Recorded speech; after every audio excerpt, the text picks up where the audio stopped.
KPBS On Demand is supported by UC San Diego's Art Power, presenting Good Writing, an evening with Anne Lamott and Neil Allen at the Balboa Theater on April 1. Tickets at artpower.ucsd.edu.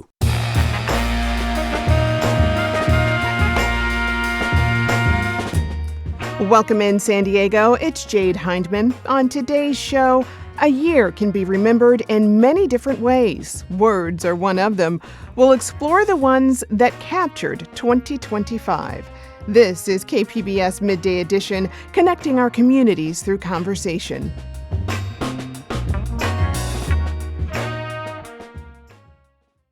It's almost the end of 2025, which means it is a great time to reflect back on the year behind us. One way to do that is through the biggest words of 2025. Every December, dictionaries like Merriam-Webster and Oxford publish lists of words and expressions reflecting the year. And we have plenty to talk about this year, from slop to rage bait, gerrymander, and even 6-7. I'm joined by someone who knows a thing or two about words, Martha Barnette. She's co-host of the call-in radio show Away with Words and author of Friends with Words, Adventures in Language Land. Martha, welcome back to Midday Edition. Hey, Jade. It's great to be with you again. Always great to talk to you. So, you are the expert here. In your view, what makes a word or expression a good candidate for defining a year? Well, if you want a word like that, you want a word that really captures the zeitgeist. What's everybody talking about? What's everybody thinking about? And what really sums up the year that we've just about completed. And it doesn't necessarily have to be a single word. It can be a unit of meaning. And the big one this year is the first one you mentioned, slop. Well, tell me about that, because that is the top word, commonly referred to as AI slop. I mean, what is that, and what do you think about that being a word there? Well, what's really interesting about the term slop is that so many different dictionaries and organizations, groups of people who watch words all year long, so many of them have chosen slop. At least 5 of them have said the word of the year is slop because there is so much low quality content flooding our feeds. And as you said, it has to do with AI and just this digital clutter, this unwanted, shoddy AI content that you just can't escape when you fire up your phone or fire up your computer, whether you're doing a search online and maybe it gives you wrong information or images coming at you. And the word slop itself, I think, is pretty fantastic because it's got this great history of going back to the 15th century when slop meant a mud hole or a puddle, and then later on it became applied to semi-liquid food or something that you might feed to somebody who's convalescing, or you might go out and slop the hogs.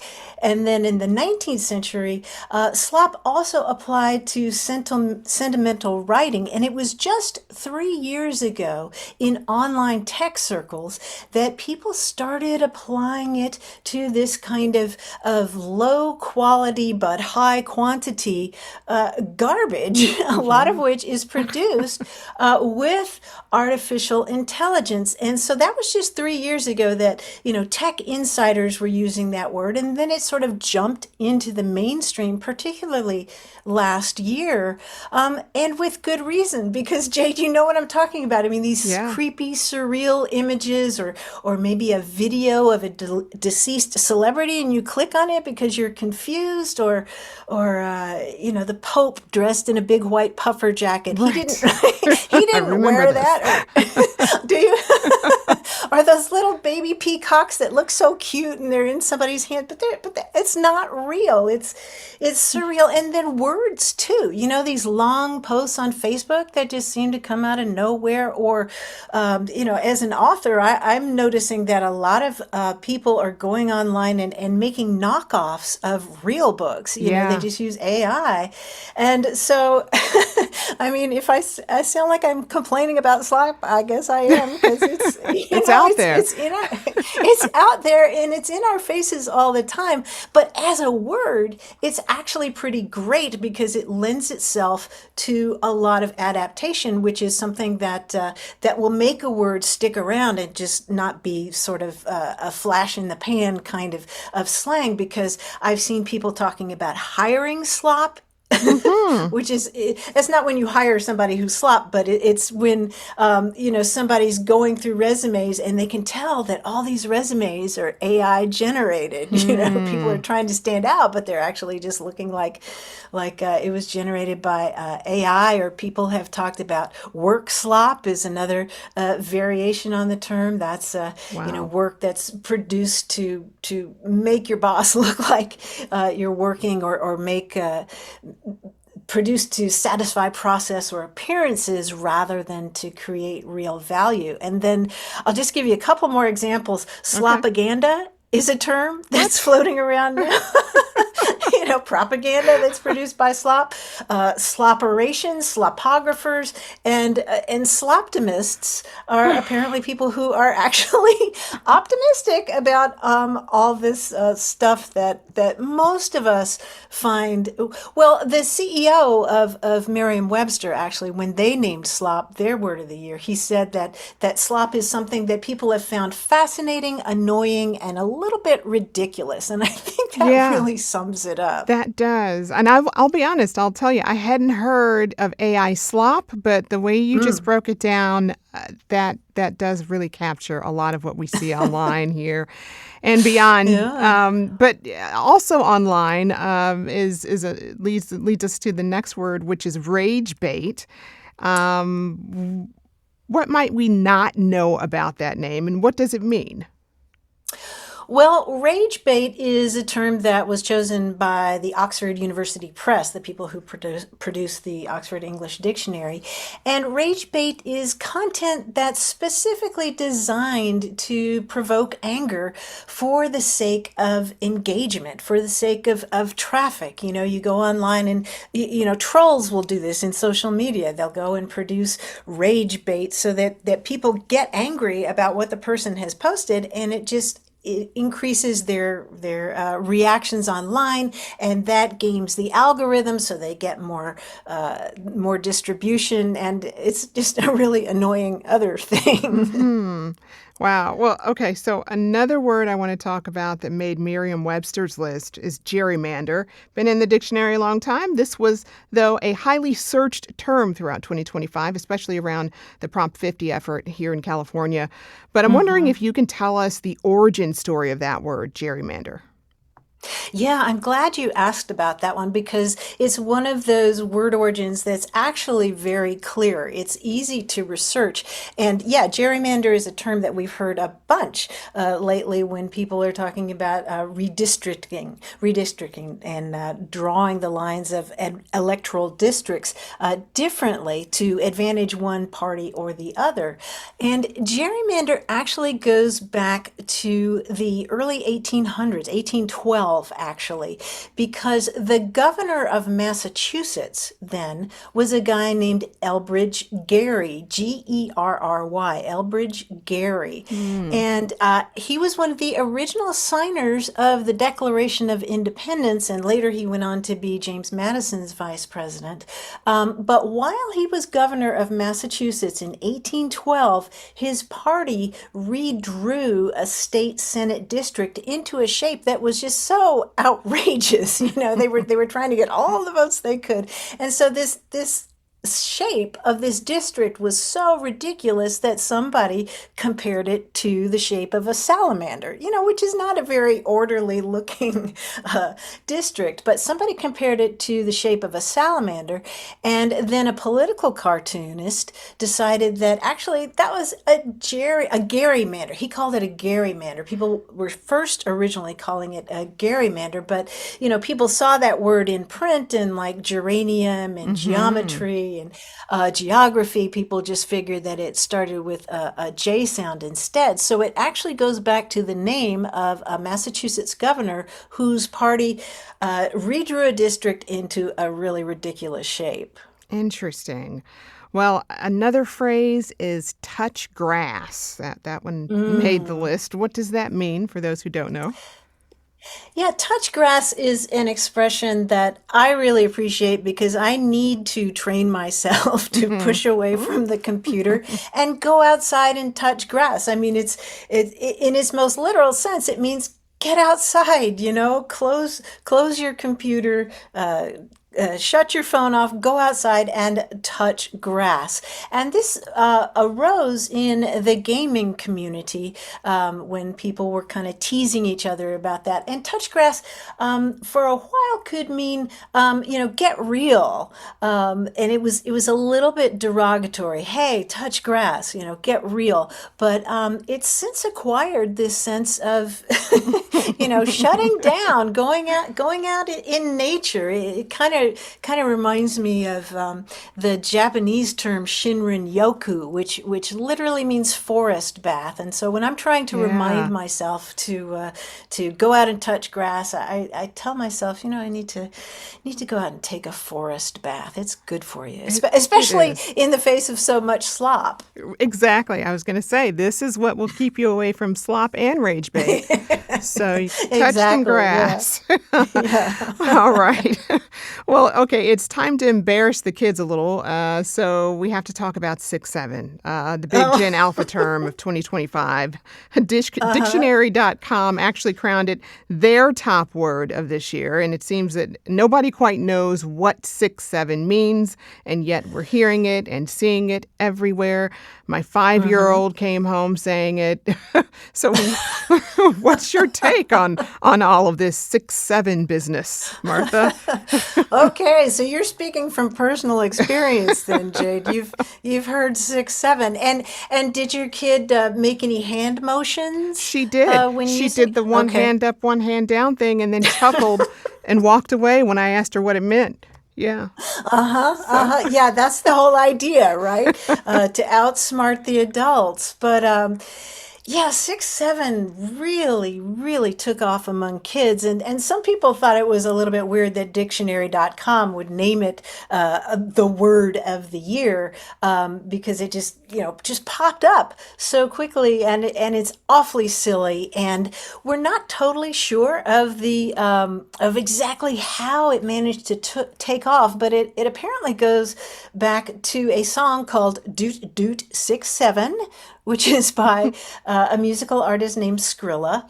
And then mhm. it was reinforced by these viral TikToks featuring basketball players, and something or other involving the basketball players had to do with 6-7. And then I don't know if you've seen this video online, but there's a video that you can find that's just a few seconds of a young boy who will forever be known as the 6-7 kid because he's at a basketball game and he gets really excited and he says 6-7 and he looks kind of silly and he's making these weird hand motions. And what happened was that somehow this took off among kids, and pretty soon teachers, their Mhm. classrooms were utterly disrupted if the number 6-7 came up, and some teachers were trading tips online about how to get their students to stop saying 6-7, or maybe for a treat they would give a math test where all the answers were 67. And when that happens, when teachers and adults start to pick up on this stuff, then the term becomes uncool. So Yeah. I don't know if your daughter This still is uses it or this is not. true. Well, It's so well, true. I tell you, Jade, what you got to listen for next is 41, because apparently 6-7 has been replaced by 41, sometimes Oh. 4-1, Oh and I my. think there.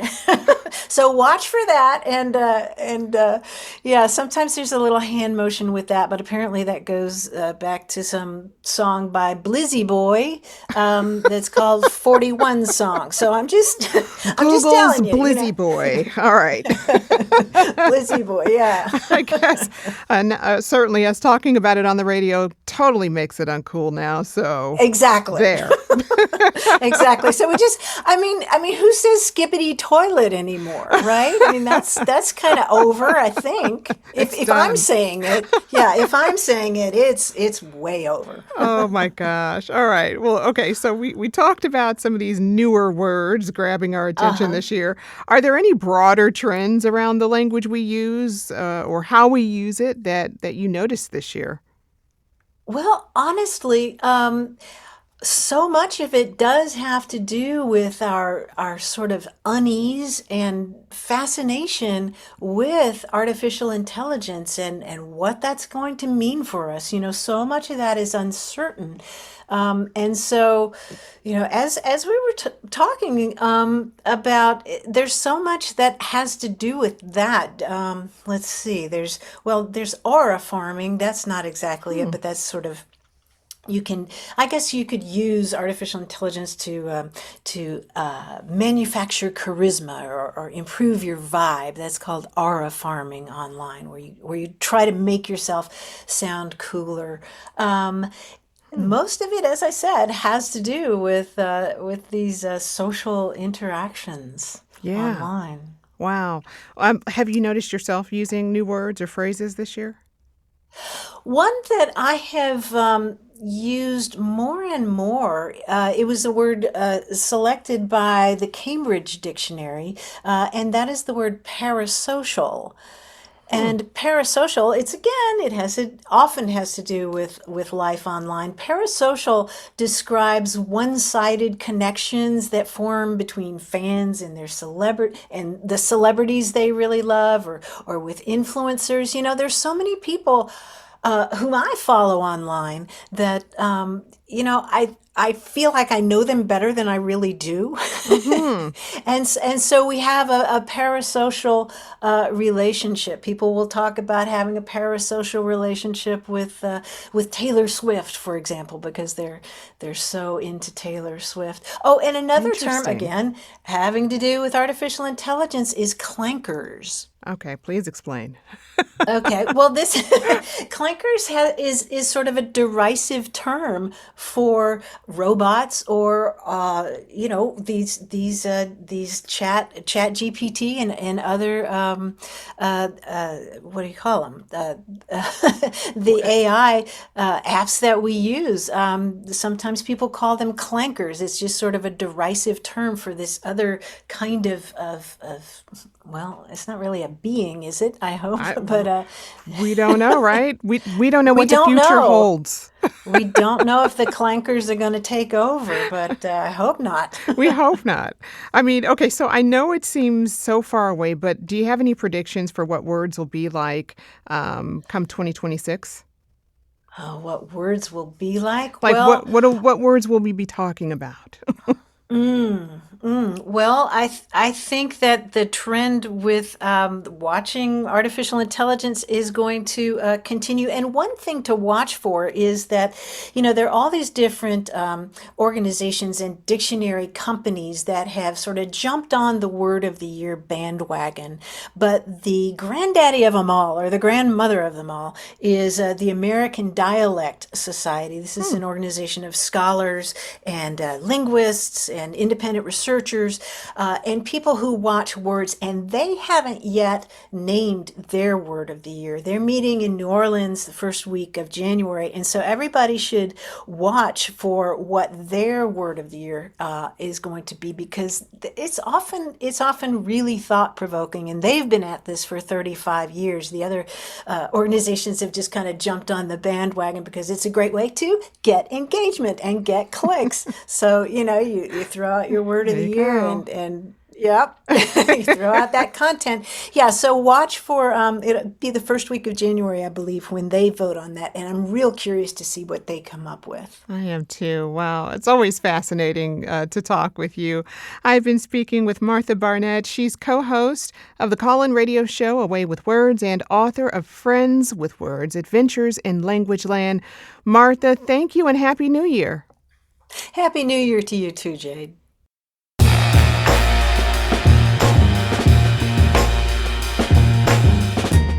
That's our show for today. I'm your host, Jade Hindman. Thanks for tuning in to Midday Edition.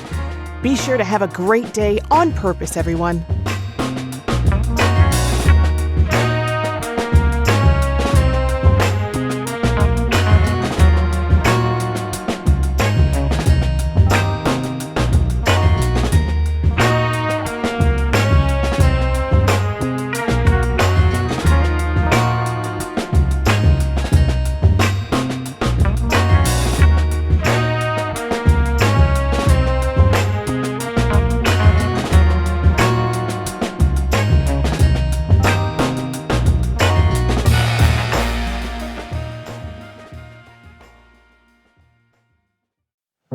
Here in Southern California, we know all too well the devastation wildfires can cause. That's why our mission is to stop the next one before it starts. I'm Brian D'Agostino, leader of SDG&E's Wildfire and Climate Science team, and we've built one of the most advanced wildfire prevention programs in the country, with a team of world-class meteorologists using artificial intelligence and real-time weather data, all to help keep our communities safe. We're also building a stronger grid and using public safety power shutoff when necessary because, believe me, I've seen firsthand how unpredictable wildfires can be. But here at SDG&E, we face that uncertainty head-on to help keep you safe. Learn more at sdge.com/wildfire safety.